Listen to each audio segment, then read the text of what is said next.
Was able to transfer about 70 credits, which helped finish my degree faster than I expected. Learn more at umgc.edu. State Circle is made by MPT to serve all of our diverse communities and is made possible by the generous support of our members. Thank you. Connecting Marylanders to their government. This is State Circle.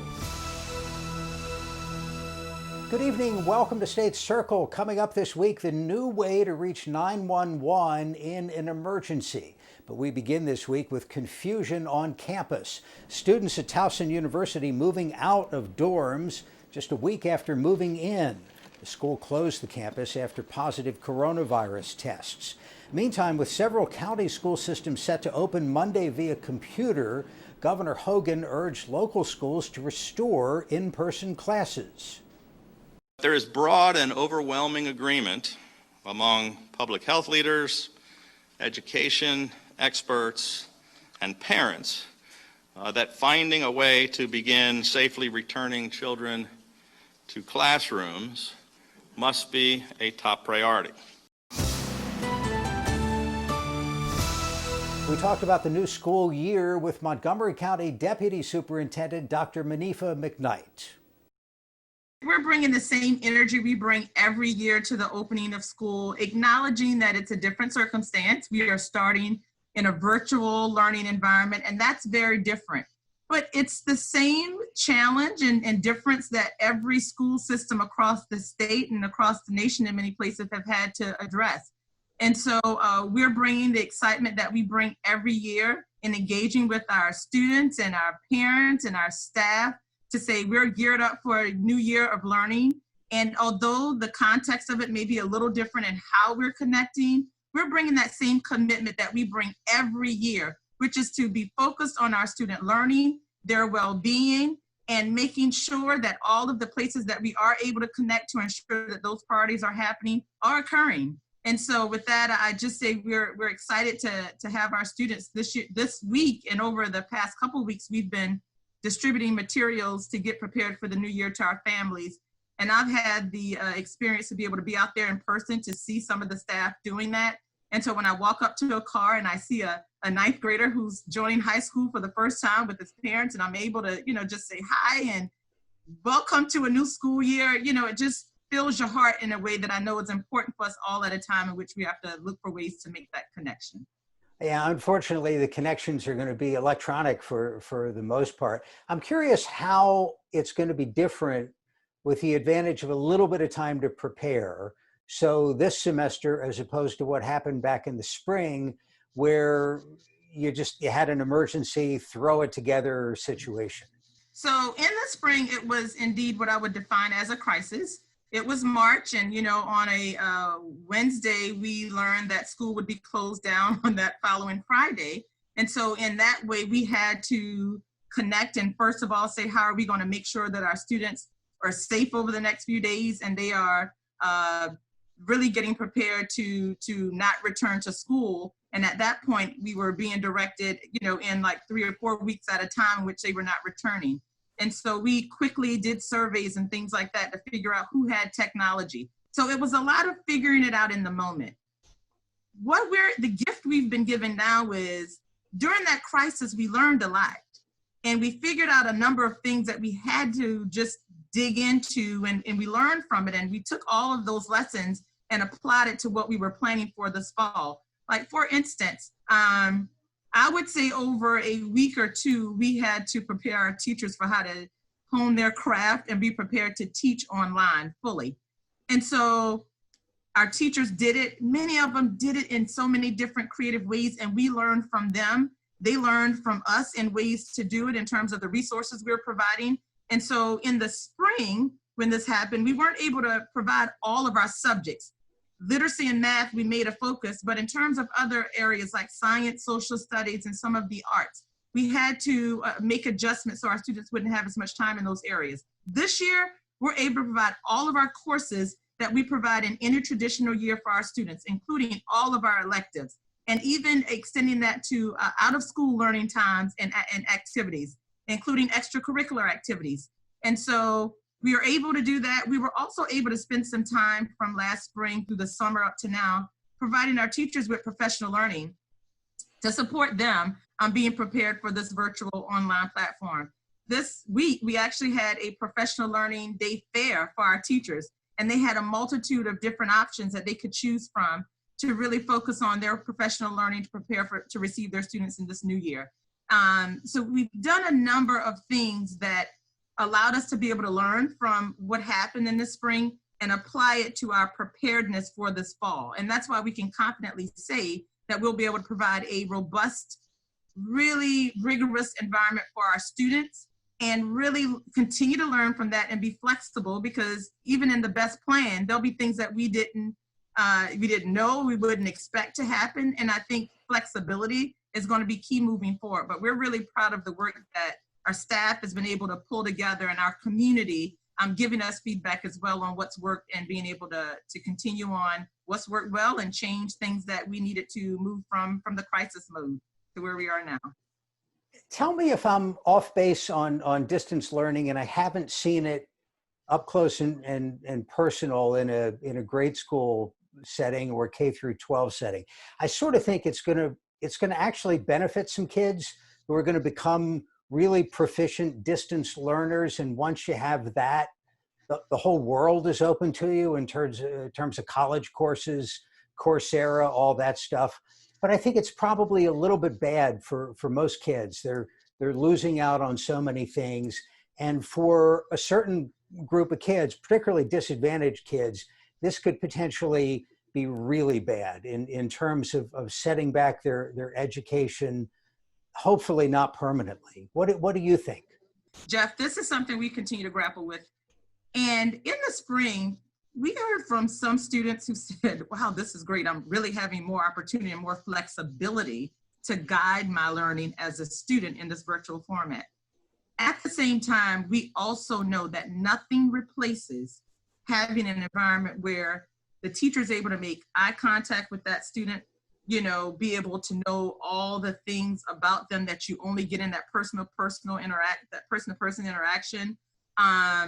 And for our students who actually come to school as a safe haven in many ways, we do worry about the fact that they can't come into the brick and mortar settings that they have. But what I will say for us in Montgomery County Public Schools is maintaining excellence and equity has always been our commitment.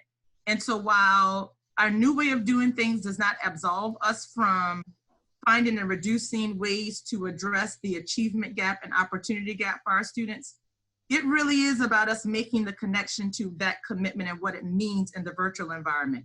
One piece of our work that I reference is our equity and achievement framework. And we established that last year. And the focus of that was really to look at 3 areas: evidence of learning. Are our students learning? Are they learning enough? And we are still committing to doing that. That's why opening up this year, we will be looking at diagnostics that really tell us who are our students who have benefited and continue to move forward in this virtual environment, and who are the students who are not. And identifying who those students are and knowing that we have to put additional things in place to support them. That may be extra learning time outside of the school day. It gives us that opportunity to look at whether we need to differentiate the content, the actual learning resources that we're providing for them, and also put them into those extracurricular activities that we had in the brick and mortar setting. And that's after school time, but with the teacher to hone in on those areas that they show gaps in. And so that has to be our commitment here, because we can't compromise student learning, although we have a different challenge of how we are connecting with them. But we will still implement our model in a way that has been evident in our commitment to equity, to make sure we're ensuring the needs of our students. And there are ways that we've tried to equalize that. Putting a Chromebook into the hands of every student to replace textbooks in the past is our commitment. And so we have done that, making sure our students who have MiFi device or don't have internet access at home have access to MiFi devices to be able to get that service. We have provided that, and the same for our staff. We will learn a lot from this crisis, no question about it, that will shape our future.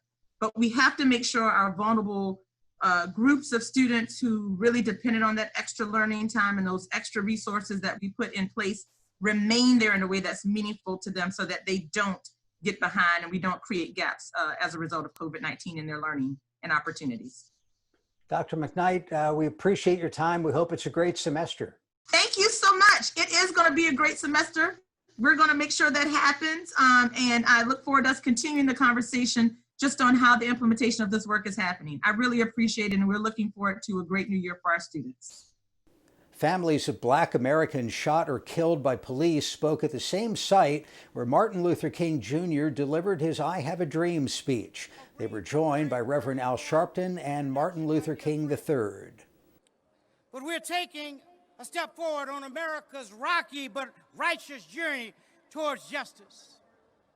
August 28th is a day to remember the triumphs and tragedies that have taken place in our historic struggle for racial justice. Since Mr. Floyd's death in May, marches in support of the Black Lives Matter movement and against racism and police brutality have swept the U.S. and the globe. In Annapolis today, Anne Arundel County Executive Stuart Pittman said in part, after a 40-year experiment in trickle-down economics, supported politically by an unholy merger of insatiable corporate greed and white supremacist fear, our people are once again mobilizing for racial justice. State Circle continues after this. Can you tell us what you know? Turning back now to the race for the White House. The State Board of Elections voted Thursday to set up a new election. It must be a very emotional day. The world changed in the blink of an eye. Children are at the heart of this story.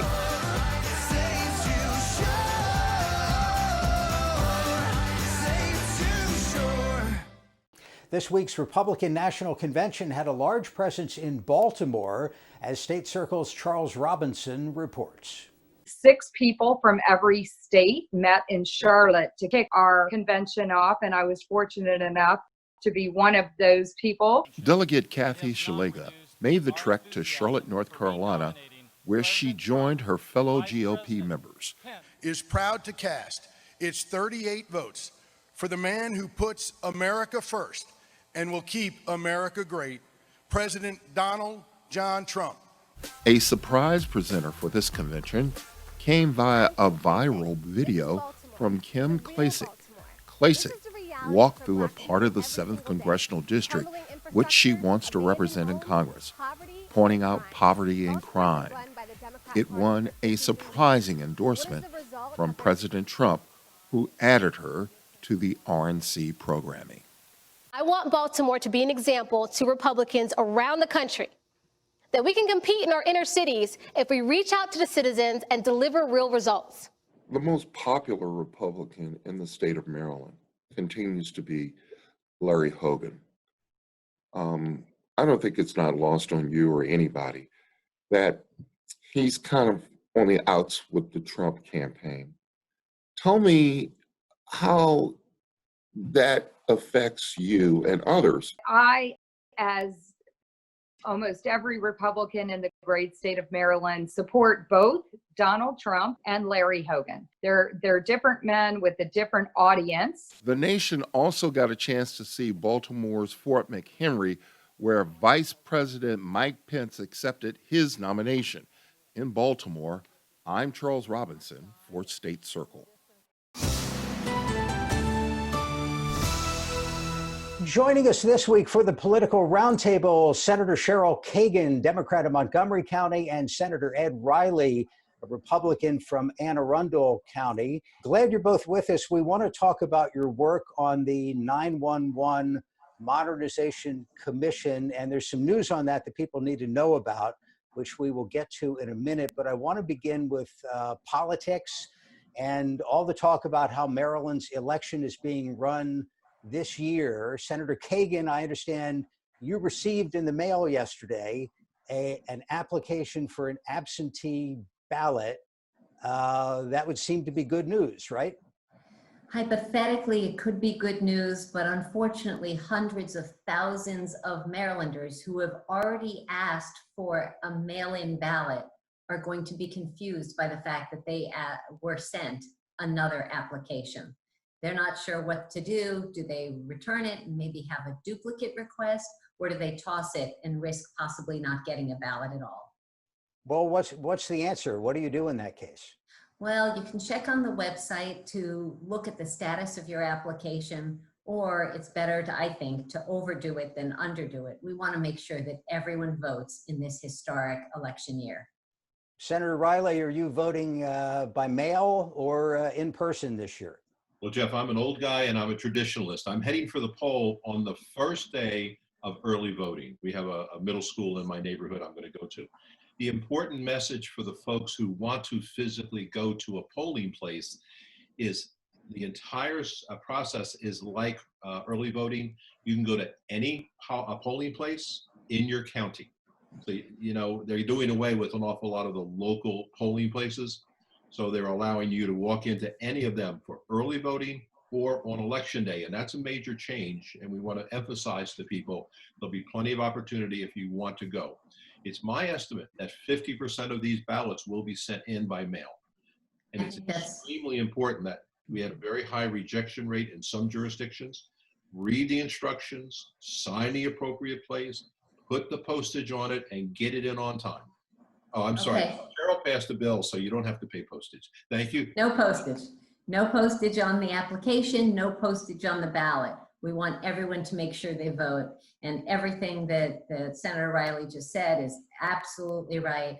It is important that unless there's an emergency or you're out of the country, do not ask for an internet delivered ballot. It may seem like a good idea, but it has to be manually copied over. Your ballot that you print on your home computer can't be scanned. So it has to be replicated by two people observing each other's work. You also have to find your own envelope, your own postage, and all that. So please just apply for it in the mail, or as Senator Riley said, show up at any early voting site or on election day. There will be a list that will be widely accessible to all voters. Jeff, just a final comment on this. It is my sense that this is going to be a very energetic and active and inclusive vote. Everybody's going to come out. There's nobody going to be on the sidelines. Vote early. Well, and drop off boxes. If anyone is concerned about and listening to the president's denigration of our postal service, if you're worried about whether your ballot will get back in on time, the drop-off boxes will be at many locations around every single county, can be dropped off for free anytime, 24 hours a day, in a locked drop-off box in all around every county. Also important to note that Maryland is not one of these states where the absentee ballot has to be delivered by the Postal Service on Election Day. I think it's 10 days, correct me if I'm wrong, but you have to have it postmarked on Election Day, but it can take a week or more to get there and still count. Yes. We are encouraging people to get their ballots in early so they don't even have to worry about that. Governor Hogan's plan that I really thought was just $20 million more expensive and more complicated and confusing to voters is people will not be getting their ballots in the mail automatically the way they did in the primary.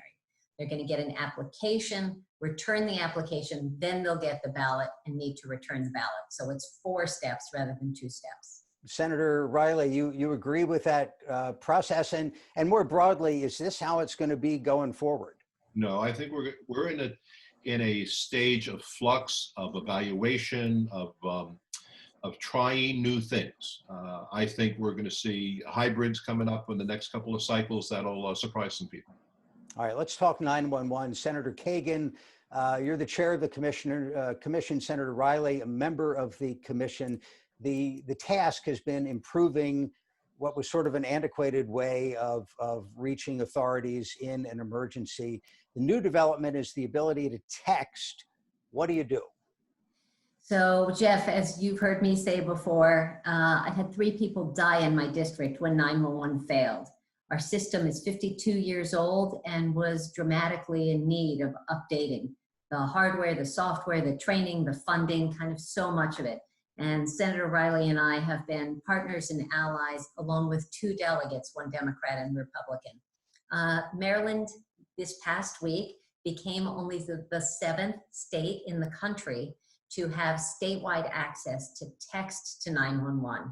Now, to be clear, people should call if they need police, fire, or paramedic. But if you're hiding in your house, hiding in a closet because there's a bad guy in your home and it would not be safe to call, or you have a medical emergency and you're literally unable to speak, or you have a disability, definitely text to 911, but make sure that you include your location, because texting will not be as efficient if it has to go back and forth a lot of times. And Ed, that's one of the big issues here, is that the call can be placed from your district doesn't border another jurisdiction, but Montgomery County does. Sure. A lot of counties, bordering Pennsylvania, Delaware, and the 911 call could wind up over there, right? Right. I actually live in Crofton, about a mile from Bowie, so that we do have that jurisdiction thing. But I have to tell you, Jeff, we're going to stop and thank Cheryl. About 7 or 8 years ago, she took this issue on, and she was like a very determined person. She organized, she got experts, she did a great job, and over the past year, she's been recognized by many national organizations for her excellence. But Jeff, it's not just the concept of expanding the service. We also need to provide for the people at the centers, training, support, emotional support. Jeff, can you imagine being in a 12-hour shift, which is generally the way it goes, limited training, and having these horrendous things come to you? If these operators are subject to blood pressure issues, weight issues, emotional issues, post-traumatic stress syndrome issues. So They're not well paid either, are they? Well, they're going to get better because of Senator Kagan's advocacy and the bipartisan effort to put more money on the table. Jeff, we have significantly increased the number of dollars that are going to be available. And the issue is 911 is not an option. It's not political. It's a core function of government. It doesn't discriminate between RSDs and independents, citizens and non-citizens, visitors and residents. When you pick up that phone, you expect it to be answered.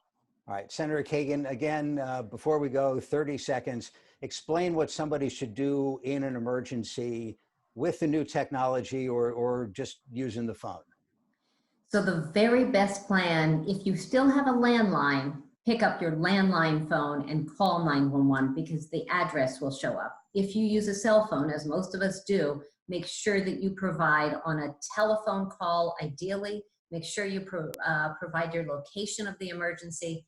If you cannot call, text to 911. Be sure to include your location and as much information so that they can get police, fire, or paramedics to the place of emergency right away. Senators Kagan and Riley, we hope nobody ever has to do that, but appreciate all your work and thank you for your time today. Thank you, Jeff. Great to be with you. The census deadline is fast approaching, as Nancy Yamada tells us.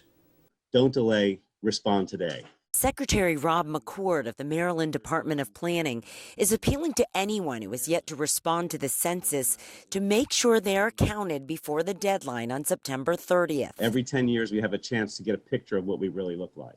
And that informs funding and policy decisions for the next 10 years.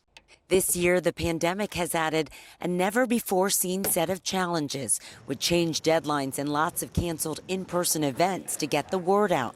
The Department of Planning and local complete count committees had to think out of the box. People have been finding ways to reach out that are social media, that are digital, that are phone banking, that are not in person and not causing any problem as far as social distancing. We knew that people would be still going to get food services, still going to get those meals that they needed, hospitals, medical facilities, everywhere that we could think of that we could reach people, we tried. Kristen Fleckenstein is the public affairs director for the Maryland Department of Planning. She says besides reaching out to people who needed essential services, they partnered with trusted members of the community. We reached out to the faith leaders of the state and we asked them to help us. We put together a toolkit for them that included everything from messaging for sermons, digital advertising for the marquees at their churches. They also partnered with members in the banking, business, and nonprofit communities. The state's elected officials did their part too. Another successful tool involves reaching out to non-English speakers through their native language. Así que primero tenemos que decir que el censo es seguro de llenar. Tienes que superar el miedo, reconocer tu poder y decir, oye, yo necesito ser contado. Este es el primer paso para empoderar a nuestras comunidades.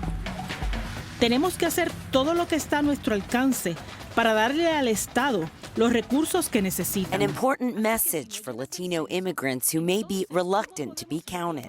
Let's face it, we have an undocumented population in our communities. Therefore, that created a sense, oh my goodness, my data is going to go out and it's going to go to the immigration authorities, and then I will be deported. To that end, Secretary McCord says everyone can rest assured the census is safe. Census information cannot be shared with any other federal, state, or local agency. If you're one of the 1/3 of Marylanders who have yet to fill out that census, you can expect a knock on your door. They say what's at stake is funding for essential services that will affect Marylanders for years to come. Everything from healthcare to highways and meals to Medicare. It's not just about reapportionment for congressional lines and the such. This is huge. We're talking about $675 billion, no pesos, $1 billion, that it will be for each individual that complete that will turn to be $1,800 per year per 10 years. So that is something that you're bringing to the community. I'm Nancy Yamada for State Circle. Nancy, thank you. That is State Circle for this week. For all of us at MPT, thanks for watching and have a good night. This program was made by MPT to serve all of our diverse communities.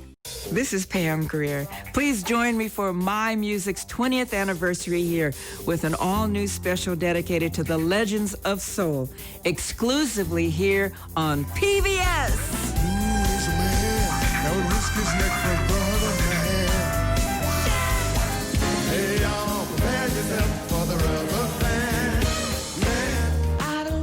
Saturday night at 8 on MPT. You're watching MPT.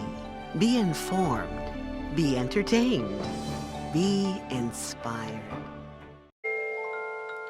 Won't you be my neighbor? It's an invitation to help somebody know love is at the root of everything, love or the lack of it.